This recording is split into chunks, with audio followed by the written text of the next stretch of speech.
लक्ष्मी का अपने घर में पूरा दबदबा था। हिटलर की तरह वो सारा काम अपने पति और बेटे से करवाती।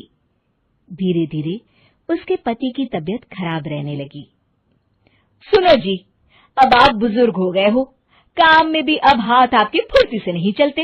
अरे भाग्यवान, भगवान से डर। तुझसे मैंने शादी अपने इकलौते बेटे के अच्छे पालन पोषण के लिए की थी, लेकिन तूने तो उसका बेड़ा गर्क कर दिया। मैंने क्या किया? पढ़ाया लिखाया, अब नौकरी नहीं लग रही तो मैं कैसे जिम्मेदार हो गई? अब घर में बैठकर रोटी तोड़ रहा था तो मैंने कहा काम ही कर ले। एक तो भला करो और ऊपर से बातें सुनो। तभी सारंग वहां आ जाता है। बहुत भूख लगी है माँ, कुछ खाने को दे दो। अब तुम्हारे पापा का हाथ तो चल नहीं रहा है। मैं ही जा रही हूँ आज किचन में, बनाती हूँ कुछ। हे भगवान, कैसे होगा इतना काम मुझसे? लक्ष्मी किचन में काम कर रही होती है कि तभी अचानक उसे आइडिया आता है।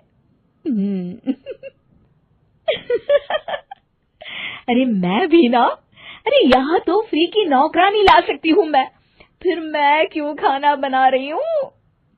उस दिन लक्ष्मी सारंग की पसंद का खाना बनाती है और बैठकर उसे बड़े ही प्यार से खिलाती है। खा ले बेटा, खा ले, पेट भर के खा ले। अरे रुक, मैं तेरे लिए ना गर्मा गर्म रोटियां लाती हूँ। सारंग और उसके पिता एक दूसरे की ओर बड़े ही हैरानी से देखते हैं। बेटा सारंग, जरूर दाल में कुछ काला है, वरना ये औरत तो हमें बासी खाना भी सुकून से ना खाने दे। सुनील की बात लक्ष्मी सुन लेती है और जोर जोर से चिल्लाने लगती है। अरे हाँ, भलाई का तो जमाना ही नहीं रहा। एक तो आग में खुद को जलाकर तुम लोगों के लिए खाना बना रही हूँ और ऊपर से तुम्हें दाल काली लग रही है। अरे माँ, पिताजी का ये मतलब नहीं था, तुम बुरा मत मानो। अरे हाँ बेटा, तू कहता है तो मान लेती हूँ। लक्ष्मी सारंग के पास बड़े ही प्यार से बैठ जाती है और फिर कहती है, बेटा मैंने ना तेरी शादी करने की सोच ली है। अब तेरे पिताजी के हाथ भी नहीं चलते, तो सोच रही हूँ तेरे लिए बीवी ले आऊं। अब पता नहीं ना मैं भी कब मर जाऊं। अब ऐसे भाग्य भी कहाँ है हमारे। क्या कहा? अरे हाँ, तुम तो चाहते ही हो कि मैं मर जाऊं, लेकिन मैं अपनी प्यारी बहू का चेहरा देखे बिना नहीं मरूंगी। हाँ माँ, शादी तो मैं कर लूं, लेकिन मैं नौकरी नहीं करता, फिर कोई क्यों देगा मुझे अपनी बेटी? अरे क्यों नहीं देगा बेटी?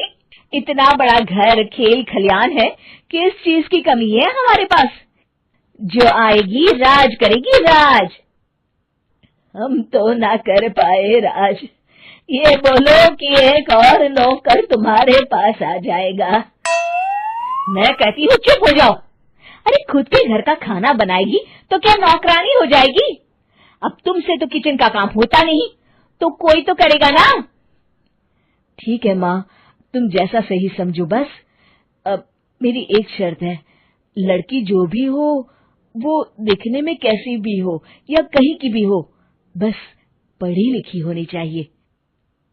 अरे हाँ, ला देंगे पढ़ी लिखी बेटा, मैंने कौन सा काम करवाना है उससे। हाँ। और फिर एक दिन पास के गांव की ही रति से सारंग की शादी हो जाती है। रति दिखने में बहुत ही सुंदर थी, साथ ही साथ काफी पढ़ी लिखी थी। रति को लक्ष्मी के सौतेले होने की बात पता नहीं थी। शुरू में जब रति ने सारंग को घर का काम करते देखा तो हैरान रह गई। अरे ये तो अच्छी बात है कि आप घर का काम करते हैं, लेकिन मैं तो घर में ही हूं ना, आप क्यों कर रहे हैं जी? जाइए, आप नौकरी के लिए अप्लाई कीजिए ना। तभी लक्ष्मी वहां आ जाती है।